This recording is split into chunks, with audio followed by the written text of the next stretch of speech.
बाहुबली प्रथम तीर्थंकर ऋषभदेव के पुत्र थे। अपने बड़े भाई भरत चक्रवर्ती से युद्ध के बाद वो मुनि बन गए। उन्होंने 1 साल तक कार्योत्सर्ग मुद्रा में ध्यान किया, जिससे उनके शरीर पर बेलें चढ़ गईं।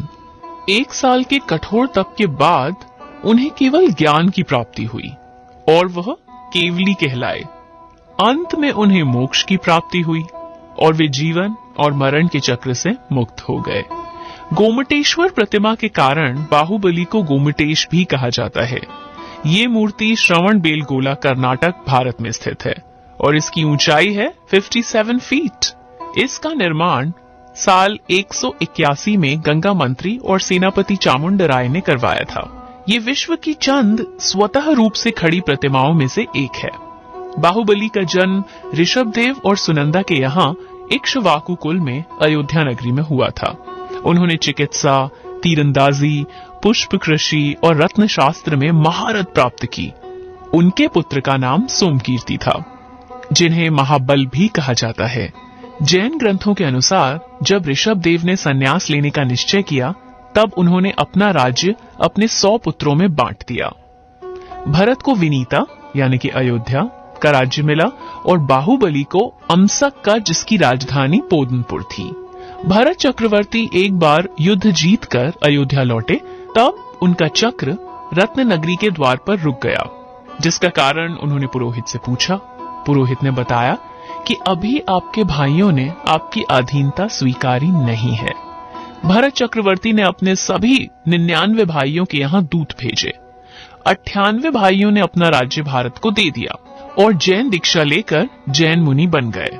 बाहुबली के यहाँ जब दूत ने भरत चक्रवर्ती की अधीनता स्वीकारने का संदेश सुनाया, तब बाहुबली को क्रोध आ गया। उन्होंने भरत युद्ध के लिए तैयार हो जाए। सैनिक युद्ध ना हो, इसके लिए मंत्रियों ने 3 युद्ध सुझाए, जो भरत और बाहुबली के बीच हुए। ये थे दृष्टि युद्ध, जल युद्ध और मल युद्ध। तीनों युद्धों में बाहुबली की विजय हुई।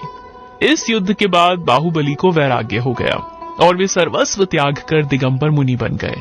उन्होंने 1 साल तक बिना हिले खड़े रहकर कठोर तपस्या की। इस दौरान उनके शरीर पर बेलें लिपट गईं।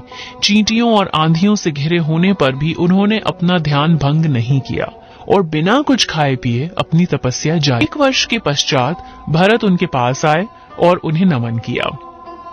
इससे बाहुबली के मन में अपने बड़े भाई को नीचा दिखाने की ग्लानि समाप्त हो गई और तब उन्हें केवल ज्ञान की प्राप्ति हुई और वो इस अर्ध चक्र के प्रथम केवली बन गए। इसके बाद उन्हें मोक्ष की प्राप्ति हुई।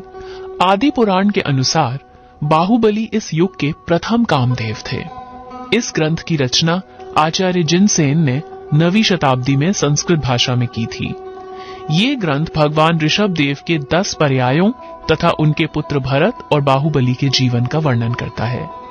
कर्नाटक में बाहुबली की 5 अखंड स्टैचूज हैं, जो 20 फुट से ज्यादा ऊंची हैं। ग्रेनाइट के विशाल अखंड शिला से तराशी बाहुबली की प्रतिमा बैंगलोर से 148 किलोमीटर की दूरी पर स्थित श्रवणबेलगोला में है। इसका कंस्ट्रक्शन गंगा वंश के मंत्री और सेनापति चामुंडराय ने वर्ष 981 में करवाया था। 57 फुट ऊंची ये प्रतिमा विश्व की चंद स्वतः खड़ी प्रतिमाओं में से एक है। 25 किलोमीटर की दूरी से भी इस प्रतिमा के दर्शन हो जाते हैं और श्रवणबेलगोला जैनियों का एक मुख्य तीर्थ स्थल है। हर 12 साल के अंतराल पर इस प्रतिमा का अभिषेक किया जाता है, जिसे महामस्तक अभिषेक नामक त्योहार के रूप में मनाया जाता है। करकला अपनी 1432 में बनी बाहुबली की 42 फुट ऊंची अखंड प्रतिमा के लिए जाना जाता है। ये राज्य की दूसरी सबसे ऊंची प्रतिमा है, जो एक पर्वत की चोटी पर स्थित है। इसका प्रथम अभिषेक 13 फरवरी 1432 में विजयनगर के जागीरदार और भैर रस वंशज वीर पंड्या भैर रस वोडियार द्वारा हुआ था। धर्म स्थल में बाहुबली की 39 फुट ऊंची प्रतिमा एक 13 फुट ऊंची वेदी पर विराजमान है। इसका कुल वजन 175 टन है। वर्नोर कर्नाटक में गुरुपुर नदी के किनारे बसा एक छोटा शहर है। 1604 में श्रीमान अजील ने यहाँ बाहुबली की एक 39 फीट ऊंची प्रतिमा का निर्माण करवाया था। ये प्रतिमा 250 किलोमीटर में स्थित तीनों विशाल प्रतिमाओं में से सबसे छोटी है। इसकी रचना भी श्रवणबेलगोला की प्रतिमा की ही तरह है। अजिला वंश ने यहाँ 1154 से 1786 तक राज किया था।